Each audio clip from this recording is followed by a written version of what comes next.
E se existisse um código secreto para o sucesso?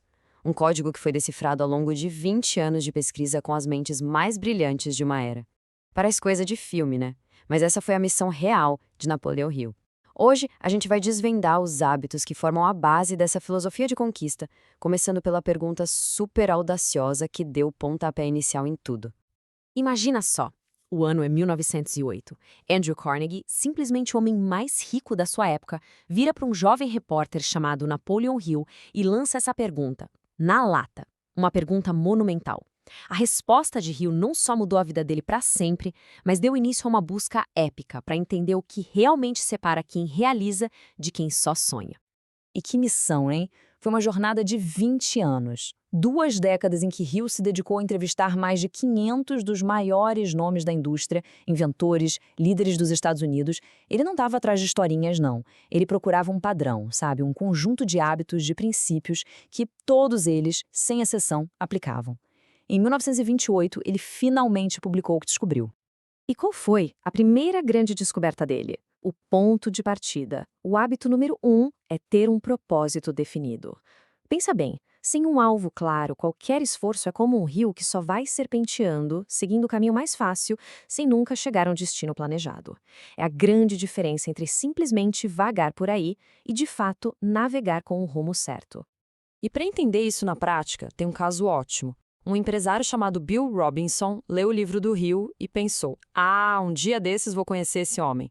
Sabe esse um dia desses? Não é definido, não é uma meta. E o que aconteceu? 14 anos se passaram. Então ele viu um anúncio e a chave virou. Ele declarou: vou a São Luís para ver esse homem imediatamente. A mudança de um desejo vago para uma decisão definida gerou ação na hora e levou o Hill até a cidade dele. O próprio Napoleon Hill aprendeu essa lição do jeito mais difícil.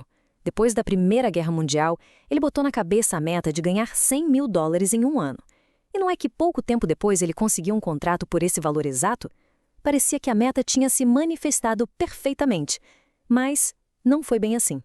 Ele trabalhou, cumpriu a parte dele, mas o empregador passou a perna nele e ele perdeu todo o salário. Quando ele foi olhar de novo a meta que tinha escrito, a ficha caiu. Faltavam 2 palavras cruciais: e receber. Ele tinha escrito que ia trabalhar para ganhar, mas não especificou que também ia receber o dinheiro. Essa falta de precisão, de detalhe, fez com que ele não olhasse o contrato com o devido cuidado. E isso lhe custou uma fortuna. A precisão importa, e muito. E isso já nos leva direto para o segundo hábito, o pensamento preciso. Basicamente, é a capacidade de basear as decisões em fatos, fatos verificados, e não em boatos, opiniões ou, pior ainda, em emoções. É ter a cabeça fria na hora de decidir. O alicerce desse pensamento preciso todo pode ser resumido numa pergunta bem simples, mas que é muito poderosa. Como você sabe? Hill insistia que essa pergunta tinha que ser aplicada a tudo que a gente ouve ou lê. É uma ferramenta para a gente desafiar o que parece óbvio e exigir provas antes de formar uma opinião. O método do Hill para pensar com precisão tem 2 etapas. Primeiro, separar o que é fato do que é ficção. E segundo, e aqui está o pulo do gato, é classificar esses fatos. Um fato importante é qualquer coisa que ajude a alcançar aquele propósito principal. E um fato sem importância é todo o resto. As pessoas de sucesso, segundo ele, focam seu tempo e energia só nos fatos que são realmente importantes. Agora vamos avançar um pouco e ver como as coisas se conectam com o próximo hábito, a fé aplicada. E aqui Hill não estava falando de fé num sentido religioso necessariamente. Para ele, era um estado de espírito que se cultiva. Uma crença poderosa, inabalável, na própria capacidade de atingir as metas. Uma crença que é alimentada por um propósito definido e por um pensamento preciso. E este exemplo aqui ilustra isso de uma forma brilhante. Thomas Edison. Ele fez mais de 10 mil experimentos antes de conseguir criar a lâmpada. 10 mil. Quando perguntaram sobre todas as suas falhas, ele respondeu que não falhou. Ele só encontrou 10 mil maneiras que não funcionavam. Essa persistência toda não era teimosia, era fé aplicada no propósito definido dele. Mas talvez a maior demonstração de fé aplicada venha da vida do próprio Hill. O filho dele, Blair, nasceu com uma condição rara, sem orelhas. O diagnóstico dos médicos foi definitivo e, assim, devastador.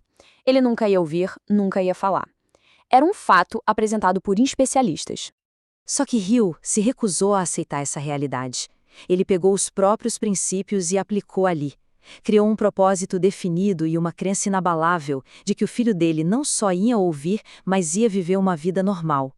Ele transformou a fé em um plano de ação, tratando e falando com o menino como se ele já pudesse ouvir perfeitamente.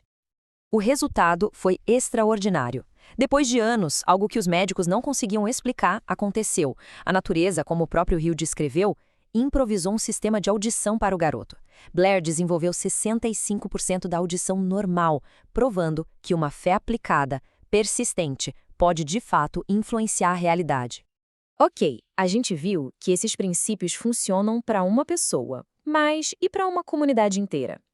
Em 1952, a filosofia de Hill foi colocada à prova numa cidadezinha chamada Paris, lá no Missouri. A situação de Paris era crítica. A cidade estava praticamente morrendo. A economia estagnada e os jovens indo embora em busca de oportunidades. A cidade estava perdendo a esperança.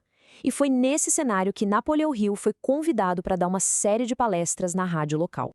O impacto foi imediato, foi transformador.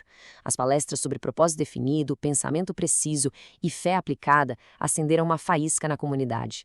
10 novos negócios foram abertos. Projetos para melhorar a cidade foram iniciados.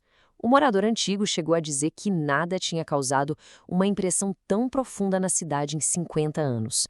A cidade se reinventou, simplesmente por mudar a mentalidade coletiva. E tudo isso pode ser resumido nesta frase que é talvez a mais famosa dele, o coração da filosofia de Hill. Não se trata de um pensamento positivo vazio, sabe? É sobre a combinação poderosa de ter uma visão clara, uma crença inabalável e agir com persistência. A mente é o ponto de partida para toda e qualquer conquista. A missão de 20 anos de Hill foi essa: descobrir e compartilhar esse código. Ele acreditava que esses princípios não eram um privilégio dos gigantes da indústria, mas que eram universais, acessíveis a qualquer pessoa disposta a aplicar. A busca dele terminou, mas a aplicação desses princípios, essa é atemporal.